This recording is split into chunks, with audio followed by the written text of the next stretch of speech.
Day 47. That's what the mission clock says. 47 days, 6 hours, 14 minutes since Artemis 9 lifted off from Kennedy Space Center on a Tuesday morning with 3 crew members, 2.3 million pounds of thrust, and a flight plan that NASA's best minds had stress tested for 18 months. You're 238,000 miles from Earth. The lunar surface is 12 miles below you. From up here, it looks exactly like the photographs. Gray and still and ancient in a way that makes the word ancient feel insufficient. You've been looking at it for 6 days now, and it hasn't gotten ordinary. You don't think it would get ordinary in 6 years. Some things resist the adaptation that the human brain applies to everything else. Your name is Commander Sarah Okafor. You've been training for this specific mission for 4 years and working toward a mission like it for 19.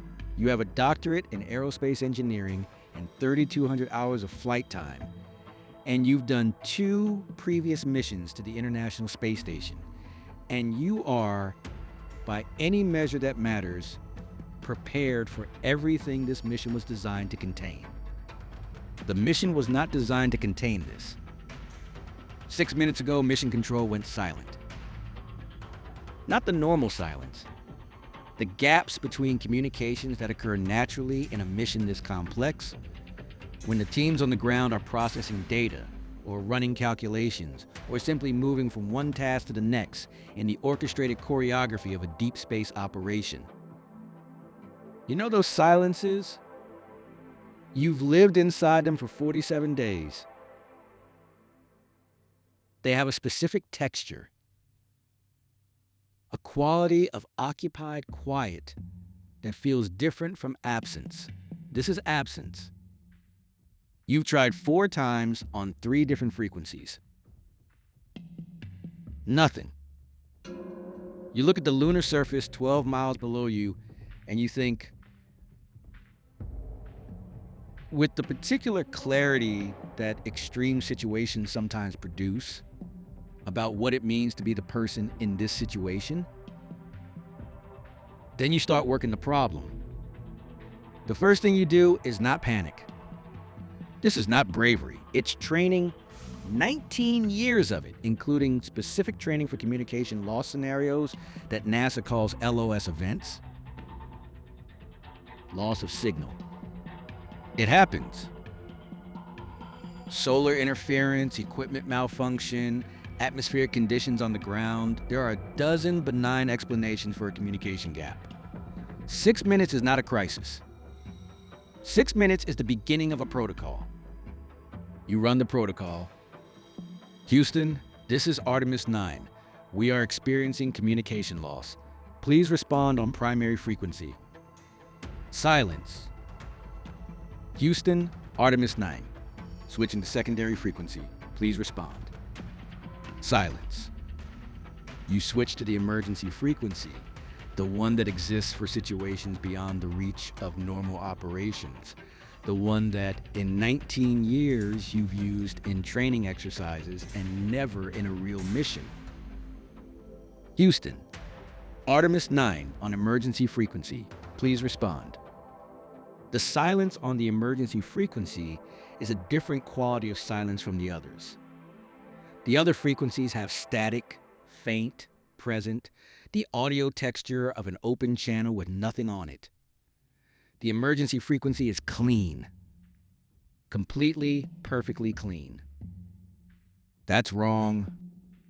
You know it's wrong before you can fully articulate why. The emergency frequency should not be cleaner than the primary. Clean silence on that channel means something different from static silence. It means the channel isn't being received, or isn't being monitored, or the equipment receiving it on the other end isn't. You stop that thought. You run the equipment check instead. There are 3 of you on Artemis 9. You're the commander. Mission specialist Dr. Yusuf Adeyemi is the mission's primary geologist, 38 years old, Nigerian British, on his first deep space mission chosen for this crew, partly for his scientific credentials and partly for a quality that the selection committee noted in his psychological profile as exceptional composure under uncertainty. He's earned that assessment every day of this mission. Pilot Lieutenant Colonel James Reyes is 44.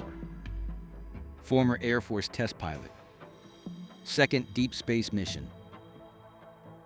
He has the specific stillness of someone who has spent a career in situations where stillness is survival and has let it become his default state. You've flown with James before, and you trust him with a completeness that in this context is not an abstraction. You called them both to the command module. They come immediately. You can tell from their faces that they've noticed. Yusuf has been running his own instruments in the geology lab module, and the silence has reached him. James was in the sleep rotation, but he's awake and present, and his expression, reading yours, has already made its assessment and moved to what's next. How long? James asks. 9 minutes now, all frequencies, including emergency. A pause. Not long, James processes fast. Equipment diagnostic? Running. Everything on our end shows nominal. Yusuf is at a secondary console pulling data. Telemetry is still transmitting, he says.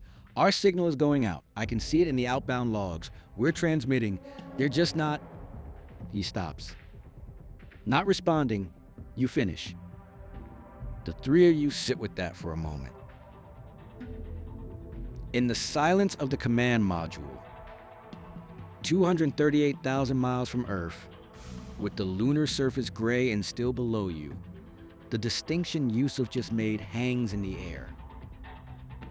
You're transmitting, they're not responding, the equipment is fine, something is wrong on the ground. You make yourself go through them systematically. Not because you need to. Your mind has already run through the list the way a mind trained for this runs through every list automatically. But because saying them out loud, walking through them with James and Yusuf, is how you keep the analysis rigorous and keep the worst possibilities from expanding to fill all available space. Power failure at Johnson, James says. Possible. A facility-wide power failure could knock out communications capability. But Johnson has redundancies that have redundancies, and even a catastrophic failure would be covered by the backup facility at Goddard, which is monitoring all deep space missions simultaneously. Solar event, Yusuf says. Possible. A significant coronal mass ejection could disrupt communications in ways that affect ground stations more than spacecraft. But you'd see it in your own instruments. A CME strong enough to knock out Houston will be registering across your sensor array. You check? Nothing anomalous. Cyber attack, James says quietly. You don't immediately dismiss this. It's been a vulnerability that NASA's security teams have worked on and worried about for years. The communications infrastructure of a deep space mission is a complex target, but not an impossible one.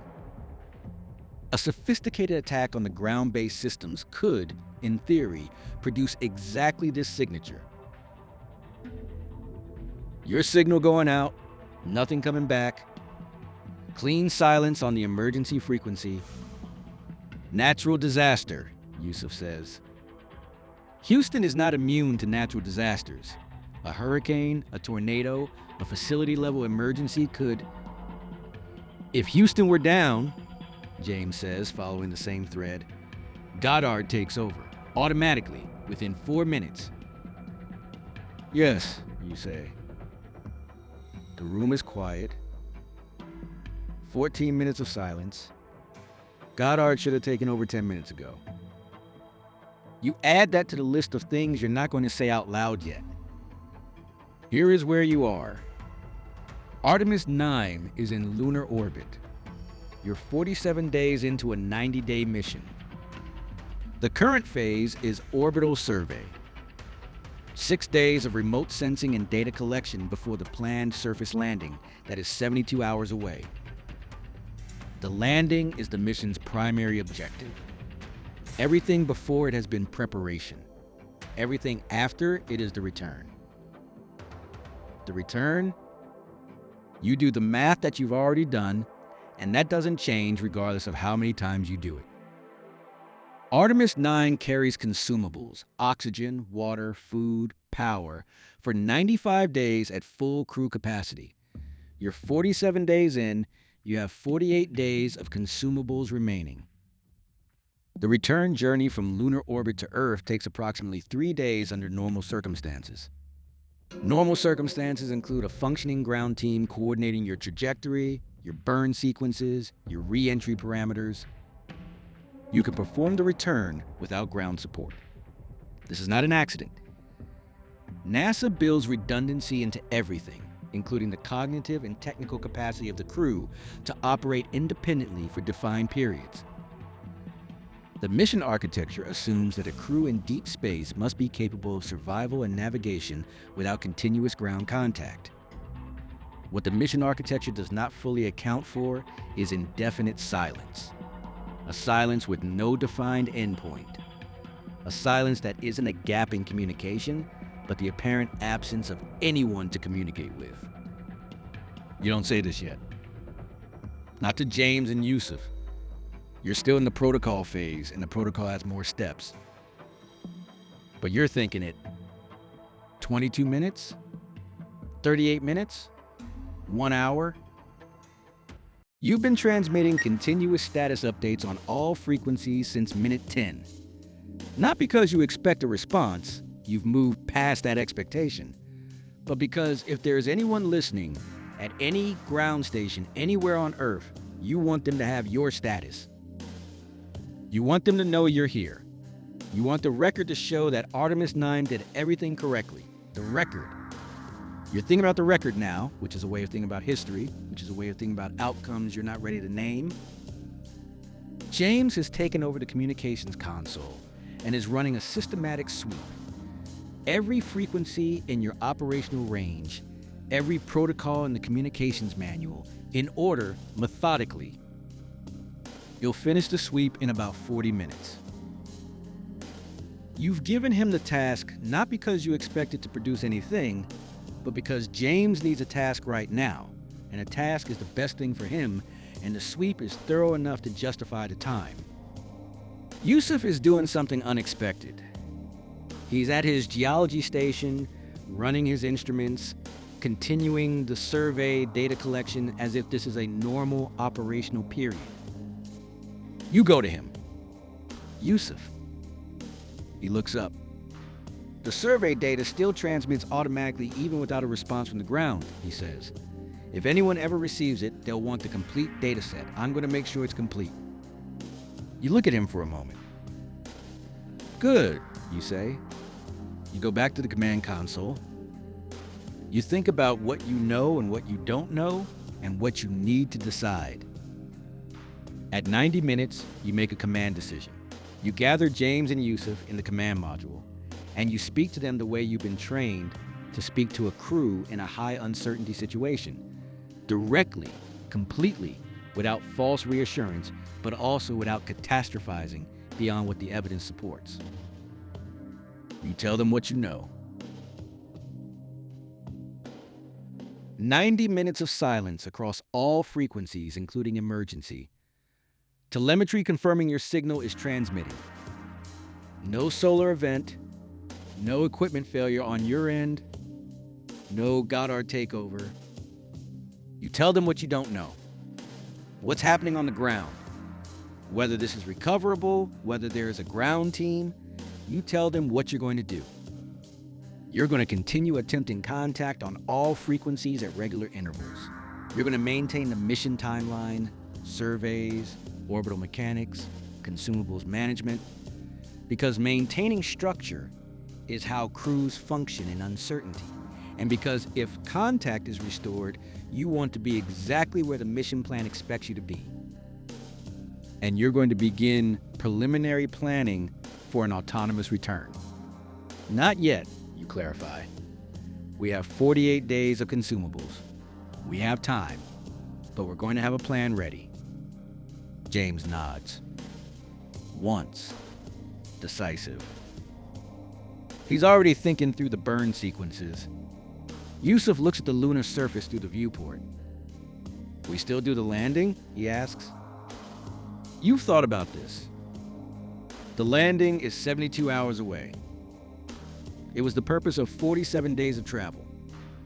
Everything you and James and Yusuf have worked toward for 4 years comes down to 12 hours on that surface. But a surface landing without ground support is a different risk calculation than a surface landing with it. The margins are thinner, the contingencies are all yours. We decide in 48 hours, you say. If we have contact by then, we proceed as planned. If we don't..." You don't finish the sentence. They both know what comes after if we don't. 48 hours, James says. 48 hours, Yusuf agrees. There is no night in lunar orbit in any meaningful sense. The mission clock creates a schedule, rest periods, work periods, that imposes a human rhythm on an environment that doesn't have one. During the scheduled rest period on day 47, you don't sleep. You sit in the command module with the communications console open and the lunar surface below you, and you think about Earth. Not abstractly, specifically. You think about your mother in Lagos, who watches every launch on her phone and calls your husband immediately afterward to talk about it because she doesn't know who else to call. You think about your husband who is right now either 238,000 miles away from you, or something happened and you stop that thought where it is and you don't let it go further. You think about the 7 billion people on a planet you can see from here, actually see a blue-white sphere in the viewport that is so beautiful that the first time you saw it, you understood finally and completely why every astronaut who's ever seen it from this distance comes back changed. Something happened to that planet, or something happened to the specific infrastructure connecting you to it, or something happened that you don't have a category for yet. You transmit, "Houston, this is Commander Okafor on Artemis 9 mission.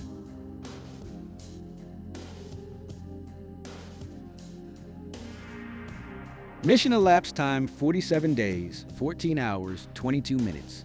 Crew is healthy, systems nominal. We are maintaining mission timeline pending communication restoration. If anyone is receiving this transmission, we are here. We are operational. We are coming home." Silence. You look at Earth.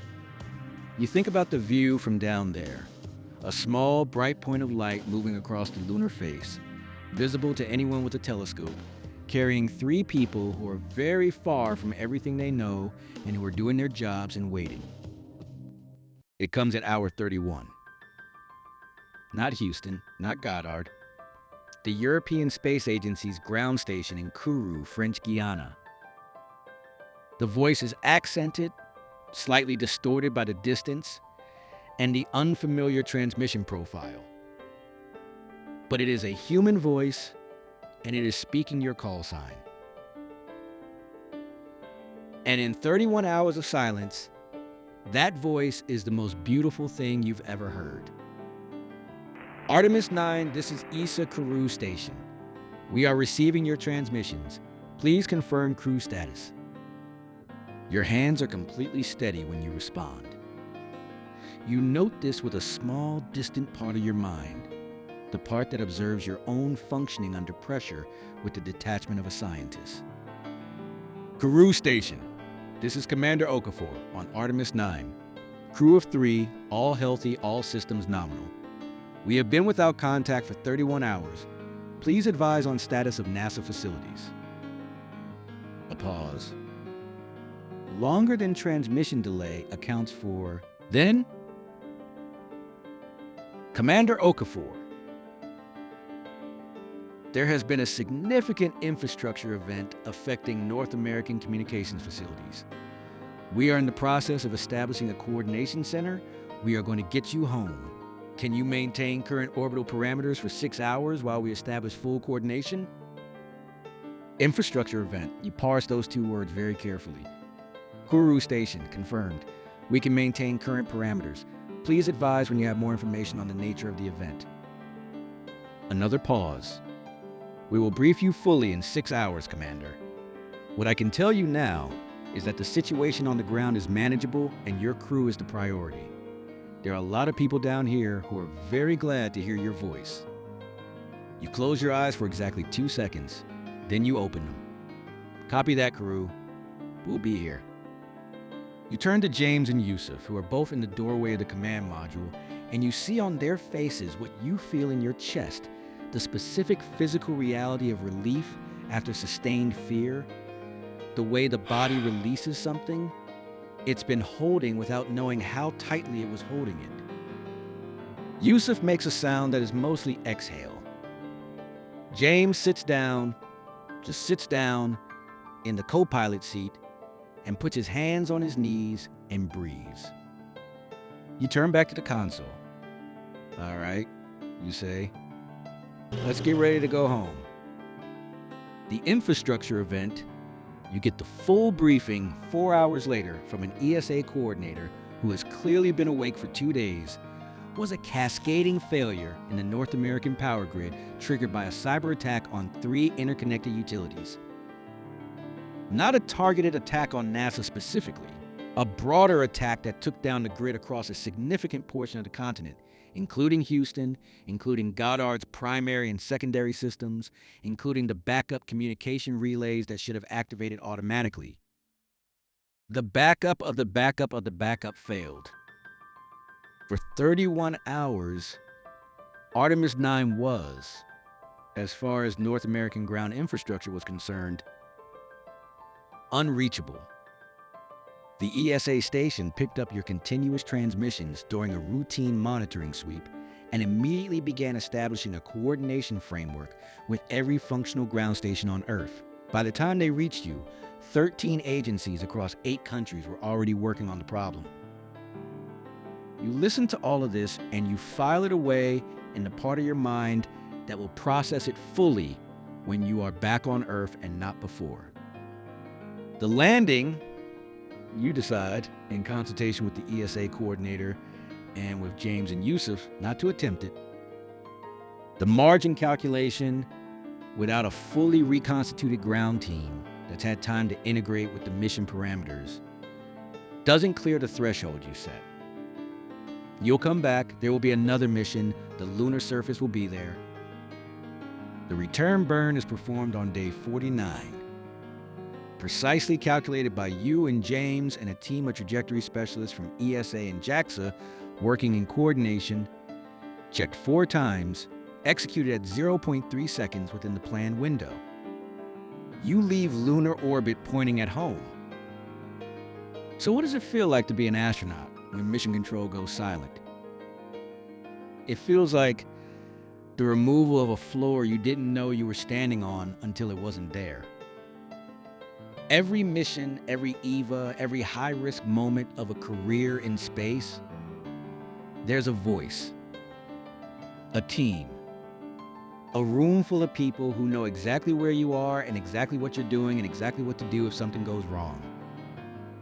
The voice of mission control is not just communications, it's the presence of Earth itself, the reminder that you are not alone out there. When that voice goes away, you discover something about yourself. Not what you're afraid of. You already knew that. What you discover is who you are in the absence of the thing you most rely on. Whether the training holds, whether the person you've built over 19 years of preparation is actually there when there's nothing external to hold you up. For 31 hours, 238,000 miles from Earth, with a gray and ancient surface below you and a blue-white planet visible in your viewport, you found out. The training held, the crew held, you held. Not because you weren't afraid. Fear was present every minute of those 31 hours. Not the incapacitating kind, but the useful kind. The kind that sharpens attention and demands precision and refuses to let you be anything less than completely awake. You were afraid, and you did your job, and you kept transmitting into the silence because the alternative was silence. And silence meant giving up. And giving up was never something you were going to do. 238,000 miles from home. 3 people in a spacecraft pointing at Earth. Coming home. What would you have done differently in those 31 hours? Or is the honest answer that you'd have done exactly the same thing and hoped it was enough?